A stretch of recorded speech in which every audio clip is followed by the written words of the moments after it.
Hi students and welcome back to bank exams today. और कल हमने ईडियम्स के जो 50 वर्ड्स थे, 50 ईडियम्स थे, वो लर्न किए थे। और आई होप आप सबने उसको अच्छे से मेमोराइज करने की कोशिश की होगी, क्योंकि उसको मेमोराइज करना इतना ज़्यादा डिफ़िकल्ट था नहीं, क्योंकि हमने पिक्चर्स यूज़ की थी, उसके लिए एग्जाम्पल्स यूज़ किए थे। तो आज हम बाकी के ईडियम्स करने वाले हैं। और जो हमारा फर्स्ट ईडियम है वो है to pour oil on troubled waters. ठीक है, तो इसका मतलब है कि पानी जो है वो थोड़ा ट्रबल कर रहा है, तो आपने उसके ऊपर ऑयल पोर कर दिया। इट मीन्स कि आपने किसी दो लोगों के बीच की लड़ाई को सुलझाने की कोशिश करी, उन दोनों के बीच आपस में फ्रेंडशिप करवाने की कोशिश करी। तो इसका मतलब क्या होगा? To make piece.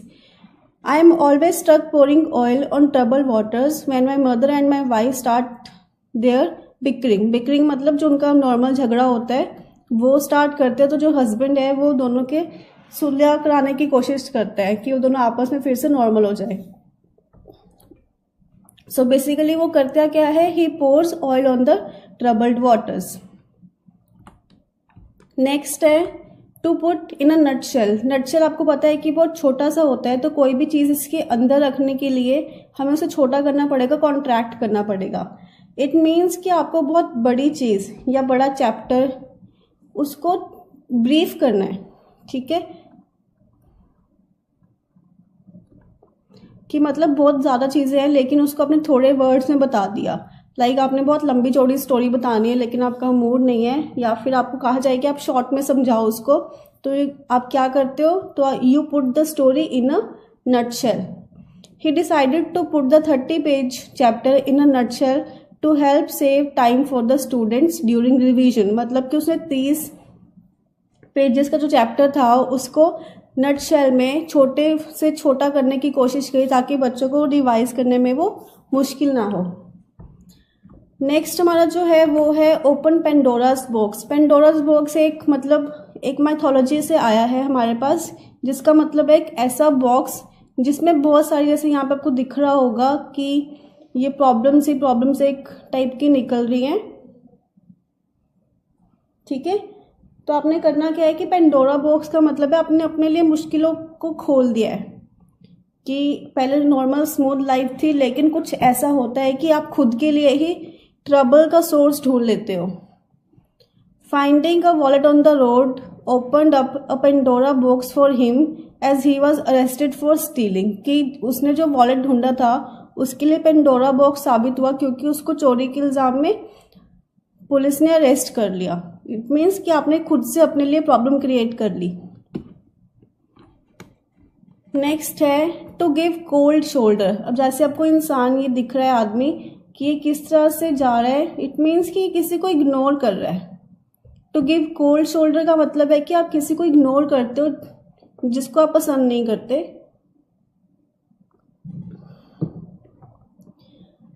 I sent her a message to apologize for my behavior, but she gave me the cold shoulder। कि आपने किसी को मैसेज किया अपनी गलती को माफ़ी मांगने के लिए, लेकिन उसने क्या किया? कोल्ड शोल्डर दिया, मतलब आपको इग्नोर कर दिया।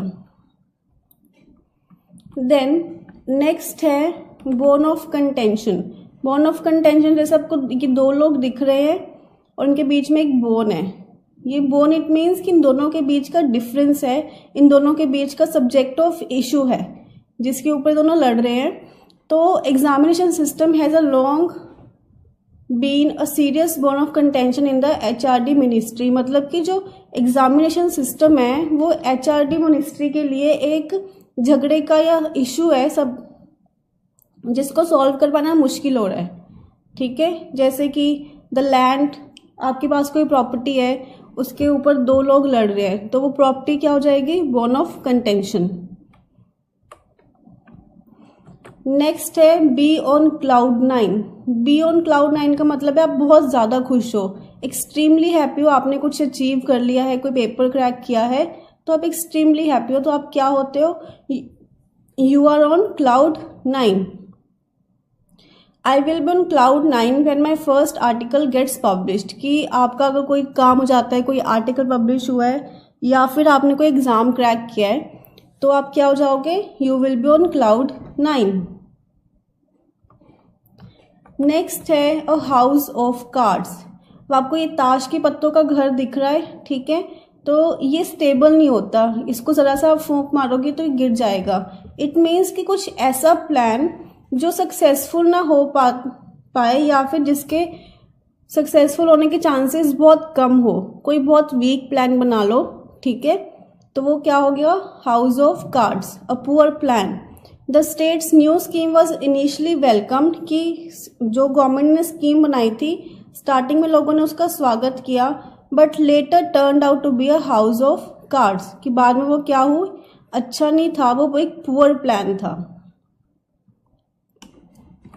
नेक्स्ट है हमारे पास अ लिटमस टेस्ट। साइंस में हमको पता होगा कि लिटमस टेस्ट हम किसी चीज़ की जांच करने के लिए यूज़ करते हैं। तो लिटमस टेस्ट का मतलब है कि आपको पता करना है कि कोई चीज़ कितनी अच्छी है या कितनी सही है, ठीक है, चाहे वो आपकी लाइफ के लिए हो, चाहे वो आपके किसी भी गोल के लिए हो। Taking up the job served as a litmus test for me to know how good I was at applying my knowledge, कि उसने जॉब इसलिए ली थी ताकि वो अपने स्किल्स का लिटमस टेस्ट ले सके कि उसकी स्किल्स कितनी अच्छी हैं, वो अपनी नॉलेज को किस तरह से अप्लाई कर सकता है। तो वो क्या हो गया, लिटमस टेस्ट। देन सेकंड है ब्रेक द आइस। अब ये दो इंसान आपको दिख रहे हैं, दोनों ही मतलब एक तरह से ठंडे हुए पड़े हैं, इनमें कुछ भी बातचीत नहीं हो रही है। सपोज सर्दियाँ होती है तो सर्दियों में हम बहुत ठंडे हो जाते हैं, राइट, बोलने के टाइम भी हमारे मुंह से एक वाइट कलर का स्मोक टाइप निकलता है, धुआं सा निकलता है, तो उसका मतलब है कि हमारे जो लिप्स हैं वो थोड़े जैम हैं, ठीक है। तो जब हम बोलते हैं तो हम क्या करते हैं, we break the ice. It means कि साइलेंस को ख़त्म करना है आपने। दो लोगों के बीच की जो सोशल कन्वर्सेशन है उसको स्टार्ट करने को क्या बोलते हैं, break the ice. At the start of the lecture, the new professor tried to break the ice by telling a joke. कि जो न्यू प्रोफेसर था उसने जो साइलेंस थी दो लोगों के बीच की या अपने और अपनी क्लास के बीच की जो ऑकवर्डनेस थी उसको कम करने के लिए क्या किया, एक जोक सुनाया। तो उसने ब्रेक द आइस किया, साइलेंस को ख़त्म करने की कोशिश की अपने और स्टूडेंट्स के बीच में। नेक्स्ट है to sit on the fence. It means कि आप फेंस पे बैठे हो। फेंस मतलब जो दो लैंड्स को स्प्लिट करती है, आप उसके ऊपर बैठे हो। इट मीन्स कि आप न्यूट्रल हो, आप किसी भी साइड पे नहीं जा रहे, ना आप लेफ्ट साइड पे हो ना ही आप राइट साइड पे हो। तो it means you are neutral. Since I wasn't aware of the details I decided to sit on the fence during the argument. कि आपको डिटेल्स नहीं पता थी इसलिए आपने क्या किया, आर्ग्यूमेंट से बचने के लिए you sit on the fence. कि दो दोस्त आपस में लड़ रहे हैं, आपको पता नहीं है कि दोनों के बीच की बात क्या है, तो अब जब आप साइड हो जाते हो, किसी का साइड नहीं लेते हो, तो you sit on the fence. Next है to be in the doldrums. To be in the doldrums means extremely आप सैड हो, किसी चीज़ को लेके परेशान हो, नर्वस हो, तो you are in the doldrums, ठीक है। To be in low spirit, आपका मूड नहीं अच्छा। Sam was in the doldrums after he was insulted by the boss.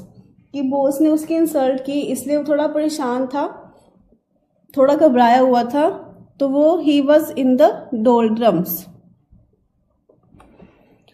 Next है hear it on the grapevine. Grapevine आपको पता है कि बहुत ऊंची लगी होती है, तो उससे कोई भी आवाज़ आना थोड़ा मुश्किल होता है। लेकिन if you hear something on grapevine, तो साउंड आपको लगेगा कि बहुत दूर से आई है, और दूर से साउंड आने का मतलब है कोई ऐसी चीज़ जिसके बारे में कोई कंफर्मेशन नहीं है, ठीक है।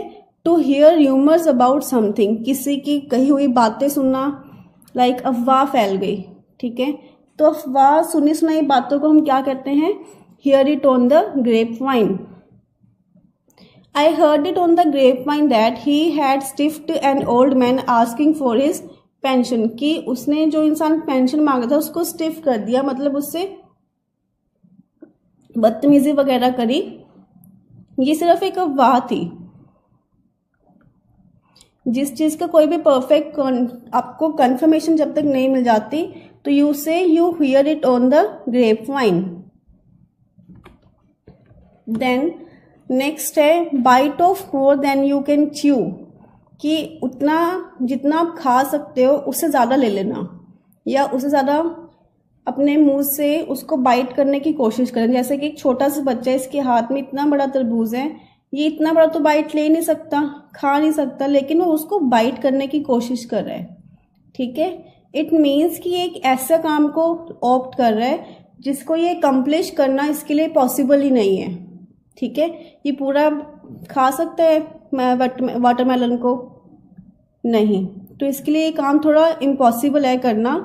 To take up a task which you may not be able to accomplish, कि ऐसा कोई काम पकड़ लेना जिसको आप पूरा ही नहीं कर पाओगे, तो वो क्या होता है? Bite off more than you can chew. I bite off more than I could chew when I decided to take up 300 page research project, कि मैंने 300 पेजेस का प्रोजेक्ट तो ले लिया, लेकिन अब वो उसको लगता है कि उसके लिए उसको पूरा करना मुश्किल है, तो उसने क्या किया था? Bite off more than he can chew, जितना वो कर सकता था उससे कहीं ज़्यादा काम उसने ले लिया। नेक्स्ट है the ball is in your court, कि दो साइड्स होती हैं जब आप कोई भी गेम खेलते हो। ठीक है, तो बॉल अब आपके कोर्ट में है, इट मीन्स कि आपको उसको पिक करना है और डिसाइड करना है कि आपको कैसे उसको हिट करना है, राइट? तो इसका मतलब है कि जो डिसीजन लेने की टर्न है वो आपके ऊपर है, आपको डिसाइड करना है। When it is up to you to make the next decision. Now the ball is in your court, decide whether you want to reply or not, कि अब आपके पास मौका है डिसीजन लेने का, तो आप सोच लो कि आपको रिप्लाई करना है कि नहीं करना है। सपोज आपके पास 2 पेपर्स पड़े हैं अप्लाई करने के लिए, NIACL है और RBI ग्रेड बी है, तो ball is in your court, आप कौन सा डिसाइड करते हो? ठीक है, क्योंकि डिसाइड तो आपको करना है, एग्जाम आपको देना है, तो क्या होगा? The ball is in your court, जब आपके पास पूरी पावर है डिसाइड करने की। नेक्स्ट है spill the beans. Spill the beans, आपने घर में कभी अपने घर में बीन्स या दालों को स्टोर करके रख के देखा होगा। इट मीन्स आप उनको कवर करके रखते हो, हाइड करके रखते हो। ठीक है, चाहे आप उनको इंसेक्ट से बचाने के लिए। ठीक है, तो जब आप स्पिल द बीन्स करते हो, जब वो गिर जाती है, इट मीन्स वो डिस्क्लोज हो गई, ओपन हो गई। तो स्पिल द बीन्स का मतलब है to disclose a secret. The little one spilled the beans about the surprise vacation we had planned, कि छोटे बच्चों ने सरप्राइज की खबर सबको दे दी, तो उन्होंने क्या किया? They spilled the beans। उसके बाद है to cry over spilled milk, कि दूध तो गिर गया, अब उसके ऊपर बैठ के रोने का तो कोई फायदा नहीं है। ठीक है, तो इस ऐसे लॉस की कंप्लेंट करना जिसको आप रिकवर नहीं कर सकते हो। ठीक है, सपोज कोई टाइम चला गया, टाइम बीत गया, आपके पास टाइम था प्रिपरेशन करने के लिए, रिवाइज करने के लिए, लेकिन आपने नहीं किया, और एग्ज़ाम देने के बाद आपको रियलाइज़ हुआ कि शायद आप कर लेते हो उस टाइम तैयारी, तो उस टाइम आप क्या करते हो? You cry over the spilled milk. Similarly अगर इसका एग्जाम्पल देखें तो he was mad because he could not clear the cut off due to a silly mistake, कि वो अपने आप से गुस्सा था कि उसने एक छोटी सी गलती कर दी, but then he realised that there was no use of crying over spilled milk. But then उसको रियलाइज हुआ कि अब जो हो गया उसके ऊपर रोने से फायदा तो है नहीं, तो वापस से तैयारी उसने शुरू कर दी होगी। ठीक है, नेक्स्ट है कॉट बिटवीन द 2 स्टूल्स। अब आपके पास ये लड़की दिख रही है कि 2 स्टूल्स में फंसी हुई है, इसको डिसाइड नहीं कर पा रही है कि उसको यहाँ पे बैठना है कि उसको यहाँ पे बैठना है। सिमिलर मतलब वो कंफ्यूज है, उसको डिसीजन लेना समझ में नहीं आ रहा कि उसको क्या डिसाइड करना है। तो इसका मतलब क्या होगा? To be confused. Megha was caught between 2 stools when it came to deciding whether she wanted to study further or start working, कि उसके पास 2 ऑप्शंस है, या तो वो स्टडी कर ले या वो जॉब कर ले। तो वो she is caught between the 2 stools, वो कंफ्यूज्ड है कि वो क्या चूज करे। ओके, देन है ब्लड रैन कोल्ड। ब्लड रैन, अब इसके एक्सप्रेशन से आपको समझ में आएगा कि इसके जो खून है वो जम गया है, खून जमना। और खून कब जमता है? जब हमें बहुत ज़्यादा डर लगता है। टू बी रियली फ्राइटेंड, बहुत डर गए हो आप तो आपका खून जो है वो जम जाता है। Mahesh blood ran cold when he heard that his father was murdered, कि जब उसको पता चला कि उसके फादर को किसने मार दिया है तो उसको हिज ब्लड रैन कोल्ड, वो बहुत डर गया। ठीक है। Then dance on someone's grave, अब ये किसी की ग्रेव है और ये डांस कर रहा है। इट मीन्स कि उसको उसके मरने की खुशी है। ठीक है। To be happy at someone's death, even though he didn't say it aloud, कि उसने चाहे उसको ज़्यादा ज़ोर से बोल के नहीं बताया। He knew when his enemy would die he would be dancing on his grave, कि उसको पता है कि जब भी उसके दुश्मन की डेथ होगी वो उसकी डेथ से खुश होगा। He would be dancing on his grave. Then next है fair weather friend. Fair weather friend का मतलब है कि जो आपका दोस्त सिर्फ एक अच्छे मौसम में आपका साथ दे। लाइक जब आपके ऊपर अच्छा टाइम है तो आपके साथ है, लेकिन जैसे ही आपका टाइम खराब होता है या आपके ऊपर कोई मुसीबत आती है तो वो दोस्त कहीं भी दिखाई नहीं देता। तो वो क्या होता है? Fair weather friend. Someone who gives you company only during the good times, कि अच्छे टाइम में तो आपका साथ दे लेकिन बुरे टाइम में नहीं। You may want to confide in Ram, कि आपको कन्फाइड इन का मतलब है भरोसा रखना, कि चाहे तुम्हें राम पे भरोसा है। He is a fair weather friend only, कि आप वो एक सिर्फ अच्छे टाइम का साथी है, वो बुरे टाइम में आपका साथी नहीं होगा। You may not want to confide in Ram, ठीक है, कि आपको राम पे भरोसा नहीं करना चाहिए। Then think on your feet. Think on your feet का मतलब है कि आपका जो माइंड है वो ऑलरेडी बिजी है, तो आपको ऊपर से कुछ नया डिसीजन लेना है, कुछ क्विक डिसीजन लेना है। ठीक है। तो आप क्या करोगे? You will think on your feet, ऐसा डिसीजन लेना जो आपकी सिचुएशन के अकॉर्डिंग सही हो। Making fast changes and adjusting to them promptly, कि फटाफट से चेंजेस करना और सिचुएशन के अकॉर्डिंग उसको ठीक कर लेना। A good salesman must be able to think on his feet to close the deal, कि एक अच्छे सेल्समैन को अपने he should think on his feet, ताकि वो डील्स को कवर कर सके, डील्स ले सके लोगों से।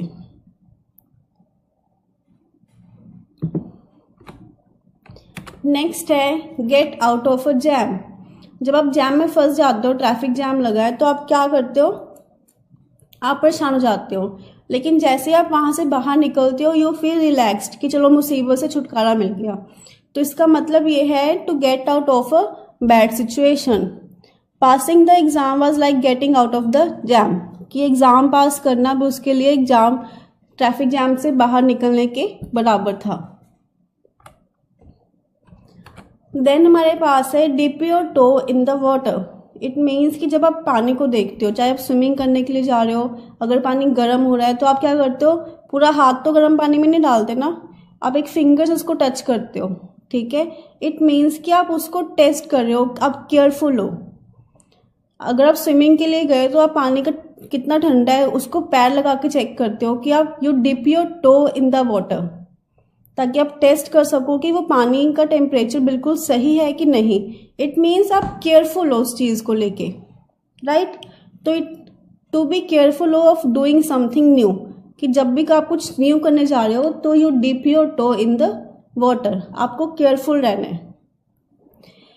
Madhu started doing some volunteer work at the nearby government school to dip her toe in the water of working in the education field, कि उसने एक पास के गवर्नमेंट स्कूल में काम करना शुरू क्यों किया? ताकि वो पता कर सके कि एजुकेशन फील्ड में काम करना कैसा होता है। इट मीन्स वो अपने आप को अवेयर कर रही है उस चीज़ से, केयरफुल हो रही है कि वो इस चीज़ में काम कर सकती है कि नहीं। देन नेक्स्ट है cut the corners. Cut the corners, आपके पास बहुत कम कपड़ा है और आपको बहुत किफ़ायत से उसको यूज़ करना है। ठीक है। तो आप उसको पहले साइड से कट करते हो। इट मीन्स आप उसको सेव करने की, उसको बचाने की कोशिश कर रहे हो। सिमिलरली जब आप पैसों को सेव करने की कोशिश करते हो तो what do, you cut the corners. Once their family income became nil they had to sell their house to cut the corners, कि एक बार उनके फैमिली की इनकम बिल्कुल ज़ीरो हो गई तो उनको अपने घर बेचना पड़ा मनी को सेव करने के लिए। देन नेक्स्ट है like a cat on hot bricks, कि बहुत गर्मी है और गरम गरम ईंटें हैं और एक बिल्ली उसके ऊपर चल रही है, तो वो क्या होती है, थोड़ी सी नर्वस होती है क्योंकि गर्म होता है। आप भी अगर गर्मी में नंगे पैर बाहर जाओगे तो आप क्या जाते हो, अपने पैरों को बचा के रखते हो आप, ठीक है। आप नर्वस हो जाते हो, एक्सट्रीमली नर्वस, ठीक है। तो इसका मतलब है कि a state of extreme nervousness और worry. He felt like a cat on hot brick when he asked to solve the question on board, कि उसको बोर्ड पे क्वेश्चन सॉल्व करने को बुलाया गया था और वो उसी में उसको फील हुआ कि he was like a cat on a hot brick, कि वो एक्सट्रीमली नर्वस हो गया। मे बी उसको स्टेज फ्राइट होगा, मे बी उसको क्वेश्चन सॉल्व करना नहीं आता, कुछ भी रीज़न हो जिसकी वजह से वो कंफ्यूज हो गया, वो नर्वस हो गया। देन नेक्स्ट है keep your fingers on the pulse. आप अपनी नब्स कब चेक करते हो, ताकि आप जब आपको बुखार होता है तो डॉक्टर्स आपकी नब्स को काफ़ी 2-3 बार चेक करते हैं। इट मीन्स वो आपको रिसेंट जो आपकी बॉडी में चेंजेस हुए हैं उसको चेक करने की कोशिश करते हैं, राइट। तो इसका मतलब क्या है, being constantly aware of the most recent developments.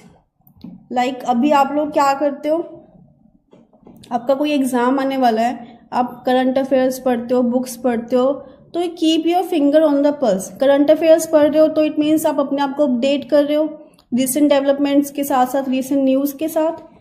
Similarly इसका मतलब क्या है कि अपने आप को कॉन्स्टेंटली अवेयर करना। An entrepreneur must keep his fingers on the pulse of the market to be successful, कि अगर आप एक बिजनेसमैन हो तो आपको मार्केट की पल्स को ध्यान में रखना पड़ेगा अगर आपको सक्सेसफुल होना है।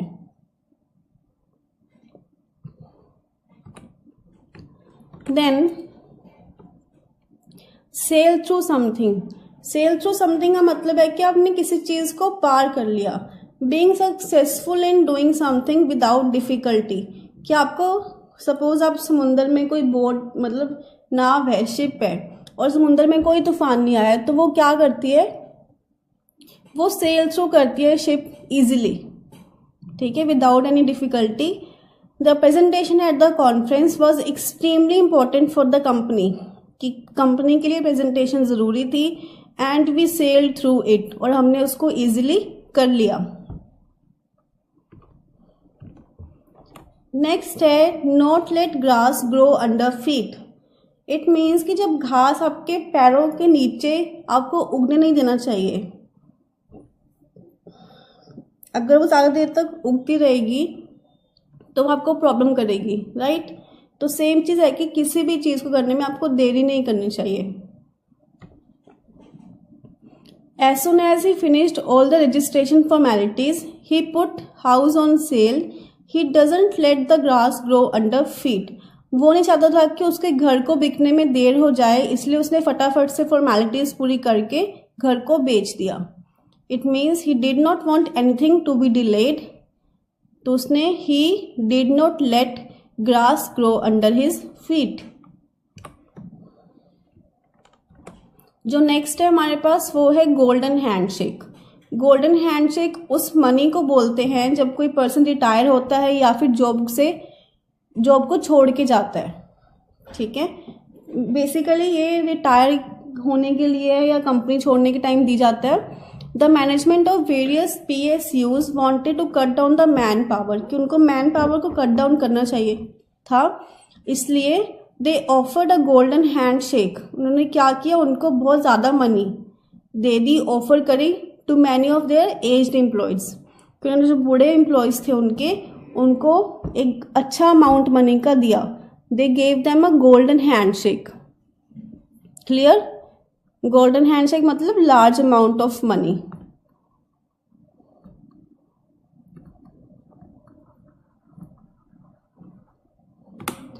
नेक्स्ट है हमारे पास थ्रो डस्ट इन आईज। ये तो हिंदी में भी सबको पता होगा कि आंखों में धूल झोंकना।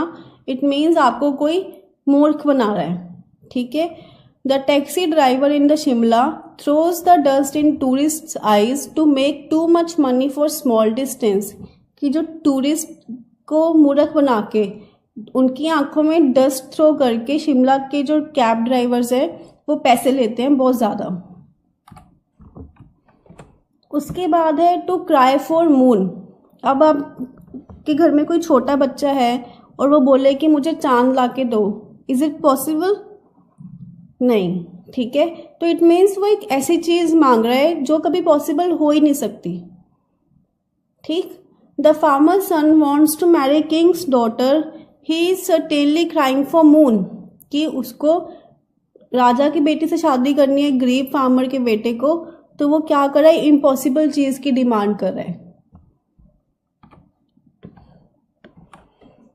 देन नेक्स्ट है a hard nut to crack. कि जब अखरोट तोड़े जाते हैं तो वो बहुत हार्ड होते हैं, उनको तोड़ना थोड़ा मुश्किल होता है। सिमिलरली जो हार्ड नट टू क्रैक के इसका मतलब है कि एक डिफिकल्ट प्रॉब्लम जिसको सॉल्व करना मुश्किल है।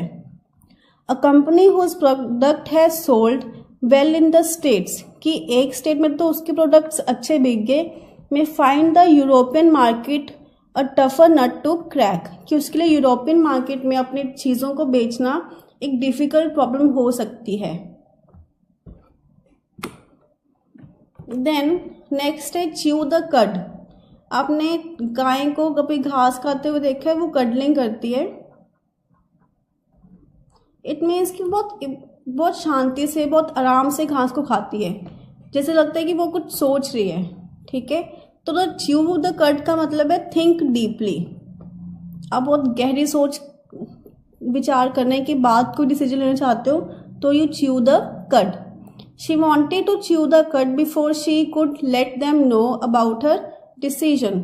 कि उसने अच्छे से डीपली थिंक किया ताकि वो सबको अपना डिसीजन बता सके, लेकिन डिसीजन लेने से पहले शी च्यू द कड, उसने बहुत सोच विचार किया। देन जो नेक्स्ट है वो bridge the gulf. Gulf means खाड़ी। खाड़ी के ऊपर हमने ब्रिज बना दिया, तो हमने क्या किया, जो उनके बीच का जो गैप था उसको खत्म कर दिया। तो ब्रिज द गल्फ का मतलब है remove the differences. The two brothers have bridged the gulf by forgiving each other. कि दो भाइयों ने एक दूसरे को माफ करके अपने बीच के जो डिफरेंसेस थे उनको खत्म कर लिया। उसके बाद है बोल्ट फ्रॉम द ब्लू। कि आसमान से एक तेज बिजली आई, लेकिन बिजली तो अचानक आती है, ठीक है। तो बोल्ट फ्रॉम द ब्लू का मतलब है एक सडन इवेंट जिसका हम एक्सपेक्ट नहीं कर पाते हैं कि ऐसा कुछ होगा, लेकिन वो होता है। His failure in the entrance exam was a bolt from the blue। कि उसका फेल होना उसके लिए क्या था, एक सडन इवेंट था, एक शॉकिंग इवेंट था। मे बी उसने बहुत ज़्यादा प्रेपरेशंस करी होंगी, ठीक है, और वो पास नहीं हुआ, तो उसके लिए एक शॉकिंग चीज़ थी। नेक्स्ट है बीट द एयर। अगर आपको बोला जाए कि हवा को मारो तो आप कर सकते हो? नहीं ना।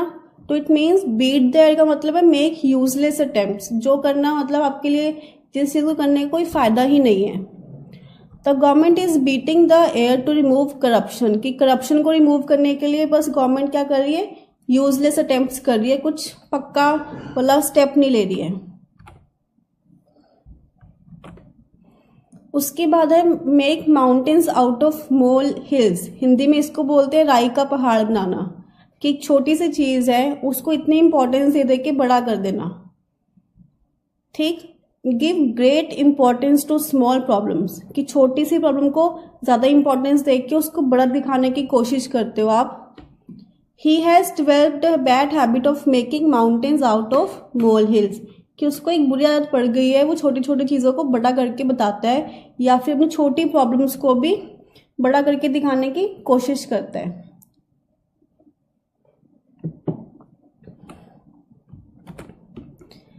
उसके बाद नेक्स्ट है penny wise and pound foolish.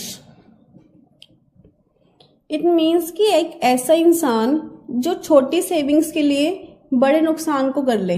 जैसे आपको ये दिख रहा है, आपको यहाँ से ज़्यादा ऑयल लीक हो रहा है और यहाँ से कम हो रहा है, लेकिन ये जो इंसान है वो छोटे वाले होल को बंद करने की कोशिश कर रहा है। It means he is penny wise and pound foolish. Small saving small sums at the risk of large ones, कि आप छोटी सेविंग्स के लिए बड़े खतरे लेते हो। He seemed to be a penny wise and pound foolish when he was saving unimportant things from the burning shop, कि शॉप जल रही है लेकिन उसमें से छोटी छोटी चीज़ें जो अनइम्पॉर्टेंट है उसको लेके आ रहा है, उसने कुछ बड़ी चीज़ को सेव करने की कोशिश नहीं की। उसके बाद है to rule with a rod of iron.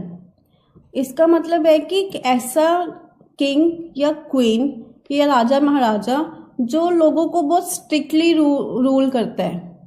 ठीक है, जैसे मुगल एम्परर्स थे, वो लोगों को बहुत स्ट्रिक्ट रखते, लोगों से स्ट्रिक्टली बिहेव करते थे। तो the Mughal use to rule the people with a rod of iron, कि वो लोगों को हार्शली ट्रीट करते थे, गवर्न करते थे। देन नेक्स्ट है make hole in still water, कि पानी तो शांत है लेकिन आपने बीच में उसके जरूर एक होल करना है। वो आप क्या करते हो, ट्रबल को इनवाइट करते हो। ठीक है, अपने लिए मुसीबतें खुद पैदा कर रहे हो आप। He made a hole in still water by interfering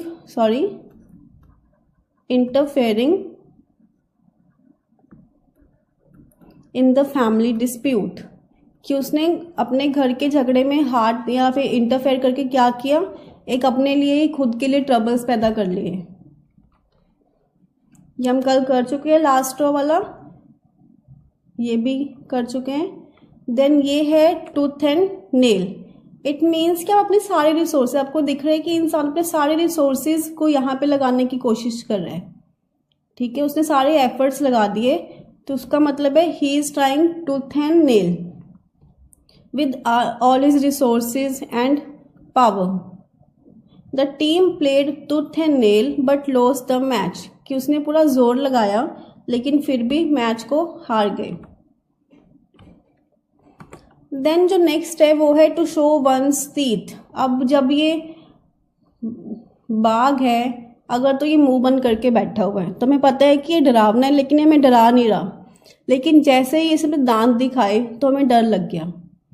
similarly जब आपको कोई पर्सन अपने शो वंस टीथ, कि अपने कोई दांत दिखाता है, इसका मतलब है कि आपको धमकी दी जा रही है, आपको डराया जा रहा है। The criminal showed their teeth to the shopkeeper and looted all the money, कि उन्होंने अपने धमकियां देके शॉपकीपर को सारे पैसों को लूट लिया। उसके बाद है have an itching palm. Have an itchy palm का मतलब है कि आप पैसों के लिए भूखे हो, ग्रीडी इंसान के लिए ये इडियम यूज होता है। She has an itching palm for money, ठीक है, कि उसके लिए पैसों की ग्रीड बहुत ज्यादा है। To level in the dust. To level in the dust का मतलब है कोई बनी बनाई चीज को आपने डस्ट में मिला दिया। इट मीन्स आपने उसको डिस्ट्रॉय कर दिया, रुइन कर दिया। His family was leveled in the dust by the terrorist, कि उसकी फैमिली को टेररिस्ट ने पूरी तरह से बर्बाद कर दिया। नेक्स्ट है हमारे पास foam the mouth. Foam the mouth, जब आपके माउथ में फोम होते है तो आपका मुंह सूज जाता है, बड़ा सा हो जाता है। इसका मतलब है कि आप एक्सट्रीमली एंग्री हो किसी चीज को लेकर। ठीक है, the director foam the mouth when he saw a boy assaulting a girl, कि जो डायरेक्टर था उसको बहुत गुस्सा आया जब उसने देखा कि एक लड़का एक लड़की को परेशान कर रहा है। नेक्स्ट हमारा जो इडियम है बर्निंग द मिडनाइट ऑयल। इसका मतलब है कि अगर आप रात को पढ़ाई करते हो या फिर रात को काम करते हो तो you burn the midnight oil. A sincere student Burns the midnight oil. और मतलब मुझे लगता है कि सभी स्टूडेंट्स यहाँ पे बर्न द मिडनाइट है, वो you all are burning midnight oil to crack the exam, right? Next जो हमारा इडियम है वो है blow one's own trumpet। कि एक ऐसा इंसान जो सिर्फ अपने ही गुणगान गाता है, वो बाजा भी बजा रहा है और अपने लिए ही बजा रहा है, ठीक है, तो वो क्या कर रहा है, टू बोस्ट, वो सिर्फ अपने ही भाषा में या अपनी शेकी बगा रहा है, उसको अपनी तारीफ करनी है।